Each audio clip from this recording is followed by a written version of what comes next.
Amis de la masse, bonjour, bienvenue sur cette nouvelle édition de la Chronique du Doc, et vous ne l'aurez probablement pas remarqué parce qu'à l'oral c'est imperceptible, mais Amis de la masse comportait un E. Donc cette vidéo, comme vous l'aurez compris, va s'adresser principalement aux femmes. Et donc la question d'aujourd'hui derrière le titre volontairement provocateur, mais on va voir de façon plus sérieuse, est-ce que les femmes doivent s'entraîner comme les hommes? C'est une question, je pense, intéressante à laquelle vous allez avoir un début de réponse générique.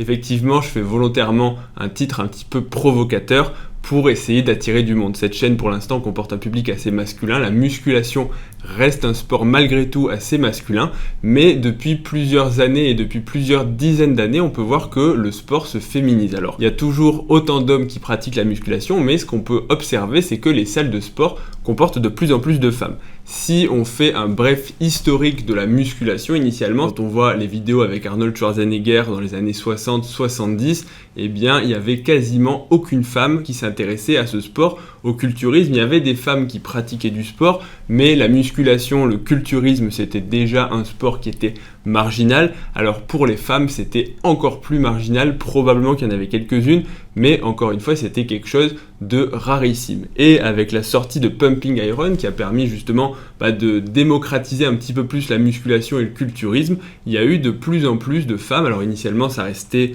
une minorité, encore une fois, mais il y a eu des femmes qui se sont mises à la musculation et au culturisme. Et c'est notamment à cette époque qu'on voit apparaître les premières compétitions de musculation féminine.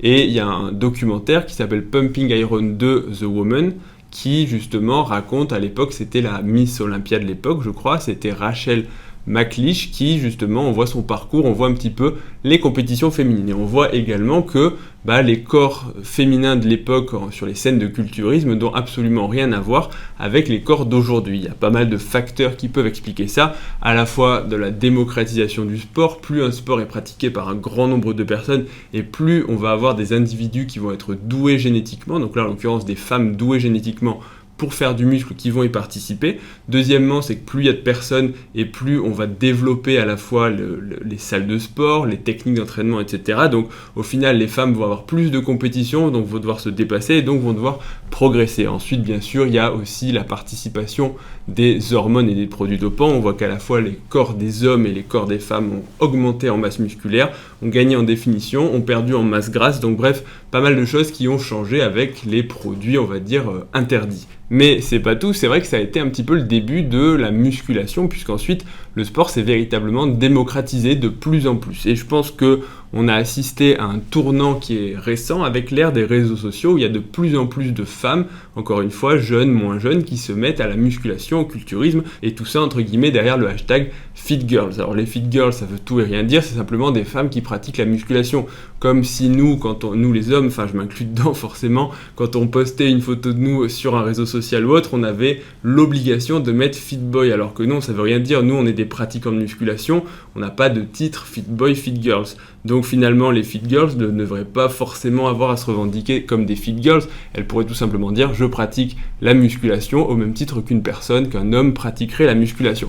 Je commence à raconter ma vie, mais je pense que c'est assez intéressant. Au final, cette vidéo, ça fait assez longtemps que je voulais la faire parce qu'il y a beaucoup, je pense, de choses à dire concernant l'entraînement des femmes. Et c'est assez rigolo parce que dans les commentaires, dans les vidéos YouTube, souvent on entend qu'il n'y a pas de contenu véritablement, entre guillemets, j'aime pas trop ce terme-là parce que ça fait un petit peu, je trouve un petit peu autoritaire de dire il n'y a pas trop de contenu scientifique.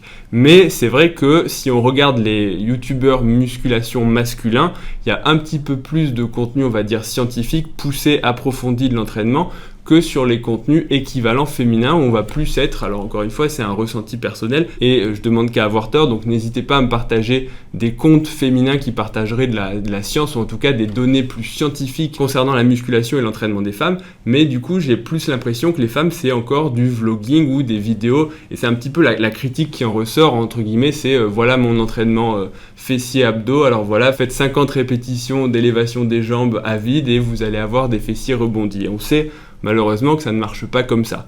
Donc il y a un peu un paradoxe, c'est que initialement en fait les femmes, et ce paradoxe existe toujours, c'est que les femmes ont peur finalement quand elles commencent et quand elles ne pratiquent pas la musculation, elles ont peur de se transformer en homme. Ça veut dire que elles ont peur de se réveiller un matin musclées et de se dire j'ai trop de muscles, je suis virilisé, j'ai des gros biceps, des gros pecs, une mâchoire carrée, une pomme d'Adam qui a poussé pendant la nuit, mon clitoris qui a triplé de volume et mes seins qui ont complètement diminué. Donc c'est vrai que cette phobie finalement elle est infondée dans le sens où ce genre de transformation physique n'arrive pas, et construire du muscle c'est difficile. Et souvent ce que je dis aux femmes qui se mettent à la musculation, c'est que je leur dis regardez, ça fait 10 ans que je me bute à la salle pour me muscler et me transformer, et malheureusement c'est toujours pas arrivé de me transformer en une espèce de Golgoth. Donc je pense que si ça n'est pas arrivé pour moi, ça ne va pas arriver pour des femmes qui justement n'ont même pas l'objectif de se muscler, mais simplement, comme on pourrait appeler ça, de se tonifier. Donc il y a un petit peu cette dichotomie entre les entraînements pour les hommes un petit peu bourrins, si je peux caricaturer ça comme ça, c'est va à la salle, pousse lourd, défonce-toi, et d'un autre côté, un entraînement qui serait destiné aux femmes avec des mots-clés qui seraient plutôt tonifier, raffermir, et encore une fois c'est louable parce qu'il faut se plier à ce que veulent les femmes. Moi tu me dirais va te tonifier, je te dirais non, je veux pas me tonifier, moi je veux ressembler au Golgoth, je veux ressembler à Hulk qui est là-bas et au mec qui est en train de pousser avec des veines saillantes et des gros muscles. Donc finalement encore une fois c'est en termes de marketing c'est louable, les marketeurs, les personnes qui font les programmes se plient à la demande du public. Mais malgré tout on assiste à ce genre de programmes qui finalement ne produisent pas de résultats, et des programmes qui sont complètement dédiés aux hommes. Et du coup, qu'est-ce qui se passe, c'est qu'on dit les femmes, initialement on disait les femmes ne doivent pas s'entraîner comme les hommes. Ça veut dire que les femmes, pour éviter de se transformer en hommes, ne doivent pas aller à la salle de sport, ne doivent pas pousser des grosses charges, mais à l'inverse doivent faire ce type d'entraînement beaucoup plus cardio à base de, encore une fois, relevé de fessiers, relevé de jambes, des séries de 100 avec des haltères de 1 ou 2 kg, et bien sûr les haltères doivent être roses, parce que sinon c'est trop masculin de s'entraîner avec des haltères bleus, je pense que maintenant on l'aura compris. Et donc le paradoxe a un petit peu changé, et encore une fois c'est louable parce que maintenant les femmes, la plupart des femmes qui s'entraînent et qui recherchent du contenu activement pour progresser, et qui ne se contentent pas de regarder dans les magazines féminins les programmes de leurs influenceuses préférées, eh bien elles savent qu'il faut s'entraîner dur pour avoir des résultats, et que même si elles sont des femmes, eh bien elles ne vont pas devenir trop musclées, parce qu'encore une fois une femme musclée ne ressemblera de toute façon pas à un homme, sauf encore une fois dans le cadre de produits interdits qui vont avoir des actions virilisantes. Mais une femme qui se muscle ne va pas ressembler à un homme, et c'est pas parce qu'une femme a des muscles que ça devient un homme. Sinon c'est vrai qu'il y a une phrase que j'aime bien quand on dit ça, c'est la femme qui dit alors toi t'as pas de muscles, donc est-ce que t'es une femme, quoi, un mec qui ferait pas de musculation. Donc au final tout ça pour dire que chacun a ses objectifs et chacun doit s'entraîner en fonction de ses objectifs, mais qu'une femme qui s'entraînerait comme un homme ne se transformera jamais en homme, et je pense que c'est la première chose qu'il est super important et capital de définir. La deuxième chose, c'est que une fois qu'on a dit ça, ça sous-entend que donc une femme doit s'entraîner comme un homme. Et si elle doit s'entraîner comme un homme, finalement, c'est nier toute différence physiologique, parce que les femmes, en fait, et malgré tout ce qu'on peut entendre, et à l'heure actuelle, je pense que peut-être je vais être censuré pour dire ça, mais les femmes ne sont pas comme les hommes en termes de fonctionnement physiologique, à la fois que ce soit hormonal, musculaire, nerveux, etc. Il y a beaucoup de différences, et donc la vraie question, je pense, c'est les femmes doivent-elles s'entraîner comme les hommes, encore une fois, pour avoir des résultats optimisés. Il y a un article qui a un petit peu fait sensation concernant l'équipe de football américaine. Les femmes, encore une fois, pour le mondial de football, l'équipe américaine, eh bien l'entraîneur a déclaré qu'il avait optimisé et périodisé l'entraînement de toutes ces joueuses en fonction de leur cycle menstruel. Ça veut dire quoi ? Ça veut dire que chacune des joueuses, encore une fois, les joueuses, il y en a peut-être 11 ou 22 si on considère l'équipe de remplaçantes, eh bien elles ont toutes un cycle menstruel qui est variable, que ce soit en longueur, que ce soit en intensité, mais surtout en termes de délai. Les femmes ne se sont pas synchronisées toutes ensemble pour avoir leur ovulation le même jour et encore une fois leur variation hormonale en même temps. Donc ça veut dire quoi ? Ça veut dire qu'elles sont toutes sur des rythmes différents. Et donc qu'est-ce qu'il a dit ? Il a dit, eh bien j'ai adapter l'entraînement, et puis vous allez voir juste après pourquoi c'est important, pourquoi en tout cas on peut se poser la question d'adapter l'entraînement en fonction du cycle menstruel, parce que les variations hormonales, les variations physiologiques sont différentes, et donc ça veut dire que la réponse à l'entraînement ne sera pas forcément la même. Et donc il s'est dit, eh bien je vais donner un programme d'entraînement différent en fonction de chacune des joueuses et en fonction de leur période dans leur cycle menstruel. Et alors encore une fois, on y croit pas, parce que peut-être que c'est un coup de com' pour masquer d'autres choses concernant cette équipe, parce qu'encore une fois, une équipe ne brille pas par ses performances que par les performances individuelles, notamment dans le football qui est un sport d'équipe, où on l'a vu, je pense aussi pour le mondial de foot des hommes, c'est pas uniquement des bons joueurs qui font une bonne équipe, c'est aussi important, en plus de la masse musculaire et des composantes purement, on va dire, objectives, que ce soit l'endurance, la vitesse, le fait de pouvoir courir vite, de pouvoir taper fort, etc.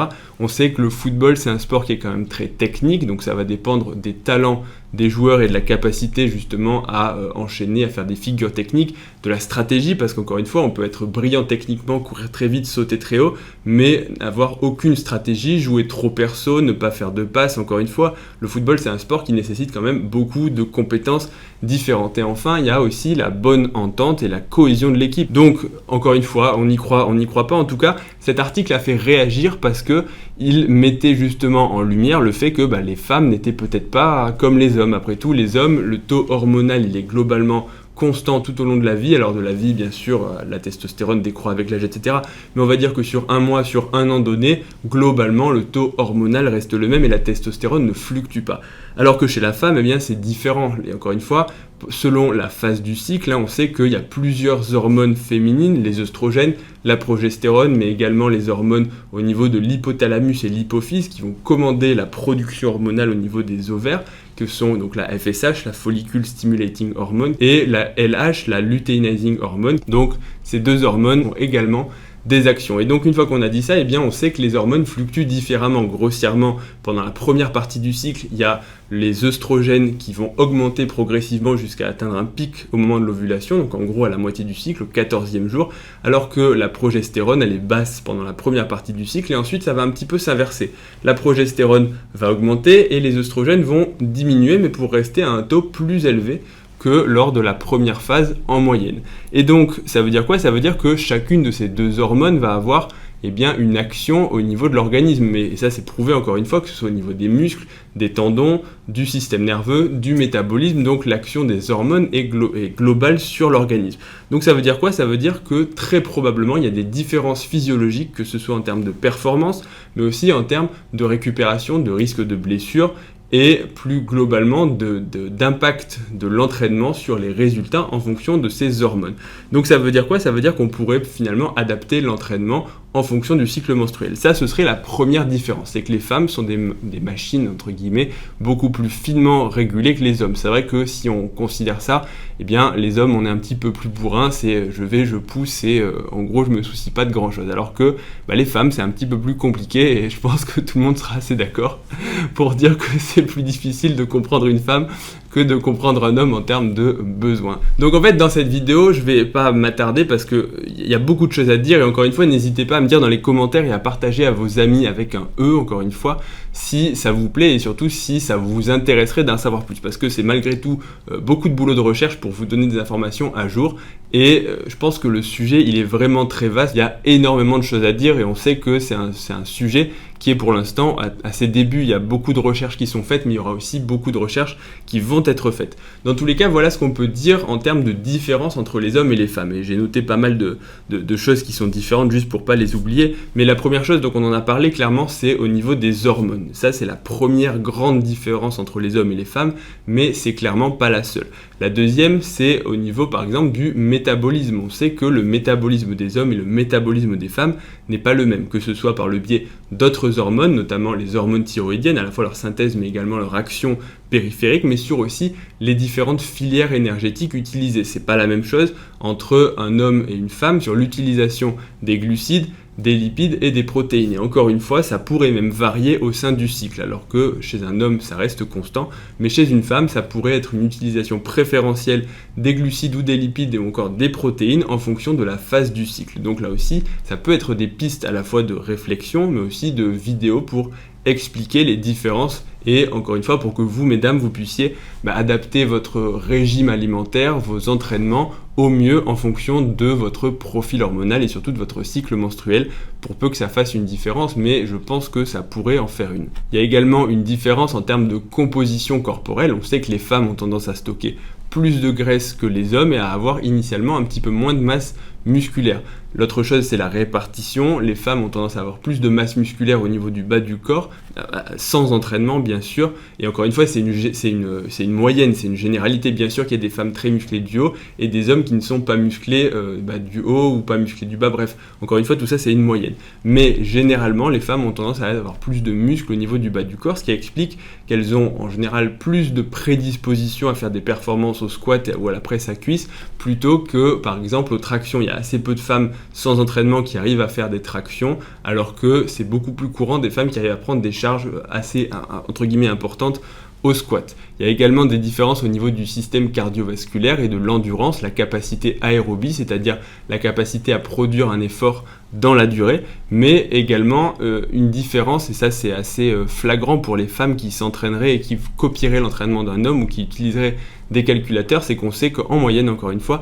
les femmes vont avoir tendance à avoir une plus grande capacité à faire des répétitions avec un pourcentage donné de leur maximum. Ça veut dire quoi? Ça veut dire que par exemple vous prenez un homme qui a un squat à 100 kg au maximum et une femme qui a un squat à 100 kg, et bien la plupart des femmes pourront faire plus de répétitions par exemple à 80 kg que les hommes. Par exemple, un homme, il pourra faire, je vais dire au hasard, il pourra faire 8 répétitions à 80 kg, alors que la femme pourra en faire 12 ou 13 par exemple. Donc ça veut dire quoi? Ça veut dire qu'en termes de force maximale générée, alors on peut voir le problème d'un côté ou de l'autre, ça veut dire peut-être que les femmes ont une plus faible capacité à faire des maxis, ou à l'inverse, qu'elles ont pour un maxi donné une plus grande endurance et une plus grande capacité à encaisser et à faire des répétitions prolongées. L'autre chose aussi, c'est en termes de récupération. On sait que les femmes récupèrent mieux entre les séries pour un même exercice avec la même charge et la même intensité de l'effort qu'un homme. Ça veut dire que les temps de repos doivent généralement être plus courts pour les femmes et donc ça veut dire quoi? Ça veut dire que très probablement les femmes bénéficient plus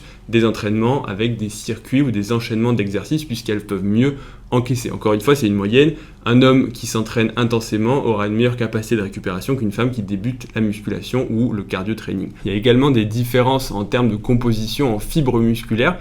Alors, on ne peut pas citer de muscles en particulier puisque c'est variable selon les muscles, mais les études montrent qu'en général, il y a une variation, une proportion de fibres de type 1 et de type 2 qui est différente en fonction des muscles selon le sexe entre les hommes ou les femmes. Ça veut dire quoi? Ça veut dire que sur certains muscles, les femmes vont avoir tendance à être plus performantes en explosivité, si les fibres rapides sont prédominantes, alors qu'à l'inverse, sur d'autres muscles, si elles ont plus de fibres lentes, elles seront plus endurantes et moins d'intensité que les hommes, moins de force maximale générée. Autre chose, c'est sur le plan des blessures, puisque, encore une fois, et ce sera le sujet d'une prochaine vidéo si le sujet vous intéresse, c'est que les hormones féminines, les œstrogènes, la progestérone, ont des actions différentes sur le muscle, mais aussi les ligaments et les tendons, puisque ça a tendance à assouplir, les œstrogènes principalement, à assouplir les tendons et les ligaments, donc certes, une plus grande souplesse, mais le risque, c'est que s'il y a une plus grande souplesse, il y a également un maintien des articulations qui est moins important et donc un risque accru de blessure. Donc ça veut dire qu'il faut être prudent si on est une femme selon comment on s'entraîne et encore une fois en fonction du cycle puisque le taux d'œstrogène et de progestérone va fluctuer en fonction du cycle. Et la dernière chose, mais je pense que c'est pas des moindres, ça n'a aucune base scientifique, mais je pense que c'est le mental et les objectifs. On n'est pas tout à fait pareil là-dessus et on n'aura clairement pas les objectifs. Alors ça peut être une conception de la société, j'en ai pas la moindre idée, mais c'est vrai que les hommes vont avoir plutôt tendance à vouloir développer le haut du corps et les femmes vont avoir plutôt tendance à développer le bas du corps, plutôt les fessiers et le ventre plat. Alors encore une fois, est-ce que c'est un phénomène de mode ou est-ce que ce sont des objectifs plus profondément ancrés au niveau de la génétique? Ça, je n'ai pas la réponse, mais ça veut dire quoi? Ça veut dire que le fonctionnement à la fois à l'entraînement en termes de motivation, en termes d'objectifs et en termes de résistance à l'effort, souvent on dit que les femmes sont moins douillettes que les hommes et c'est vrai que j'ai un peu tendance à le croire parce que sur les patients, c'est souvent les jeunes hommes qui sont les plus douillets et qui hurlent à la mort quand on fait certaines procédures alors que les femmes encaissent plutôt bien. Donc là encore, les évolutionnistes diraient que les femmes doivent résister à la douleur pour l'accouchement et que les hommes sont un peu plus chochottes. Alors je sais pas parce qu'avant c'était les hommes qui partaient à la guerre et bon là je commence à dévier. En tout cas toujours est-il que je pense que vous aurez compris ce que je veux dire, c'est que en termes de psychologie on est tous différents certes, mais il y a quand même peut-être des traits qui vont se retrouver dans un sexe plus que dans l'autre. En tout cas, j'espère que dans cette vidéo, du coup, on aura vu un aperçu. Alors encore une fois, c'est une vidéo d'introduction, j'ai pas dit finalement grand chose, mais pour conclure cette vidéo, je pense qu'il faut dire que non, les femmes ne doivent pas s'entraîner comme des hommes. Alors bien sûr, si vous êtes encore au stade où vous faites 50 ou 100 répétitions d'élévation de la jambe pour espérer avoir des gros fessiers, oui, entraînez-vous comme un homme. Comme un homme, ça veut rien dire, mais faites un entraînement de bodybuilder, ça vous donnera des meilleurs résultats. Maintenant, si vous avez déjà intégré les bases de la musculation, je pense que vous aurez tout intérêt à individualiser et à aborder votre entraînement avec les spécificités qui sont liées à vos hormones et encore une fois à votre physiologie qui est une physiologie propre. Donc j'espère que cette vidéo vous aura intéressé malgré tout, même si j'ai pas réinventé l'eau chaude, et en tout cas je pense que j'ai encore pas mal de choses à dire, et notamment sur les femmes qui sont, il faut le reconnaître, un petit peu oubliées de tout ce qui est physiologie de l'entraînement. Donc c'est peut-être tout simplement ça qui fait que les femmes en fait ne retransmettent pas ce genre de contenu scientifique autant que les hommes, parce que, et ça c'est une réalité, si on regarde les études, effectivement les femmes ont tendance à être, entre guillemets, oubliées des études scientifiques. Et la raison, elle a été déjà abordée, c'est que quand on fait une étude scientifique, eh bien, on veut qu'il y ait le moins de variables possibles qui vont faire, entre guillemets, foirer l'expérience. C'est la base de la méthodologie scientifique, c'est quand on veut montrer un résultat avec un protocole, on essaie que le protocole n'ait aucune variable qui soit justement variable, aucune chose qui puisse interférer avec le protocole, donc que tout soit exactement similaire entre les différentes personnes pour ne faire varier que ce qu'on veut étudier. Et il est vrai que le raisonnement, c'est de dire que comme les femmes ont les fluctuations hormonales mais naturelles et qu'on ne peut pas les arrêter, eh bien, on va exclure les femmes de ces études pour justement minimiser le biais des hormones dans les résultats. Mais finalement, c'est vrai que du coup, on exclut une grosse partie de la population et donc les femmes, et on a moins de résultats et on a moins d'études qui se sont penchées véritablement sur les femmes.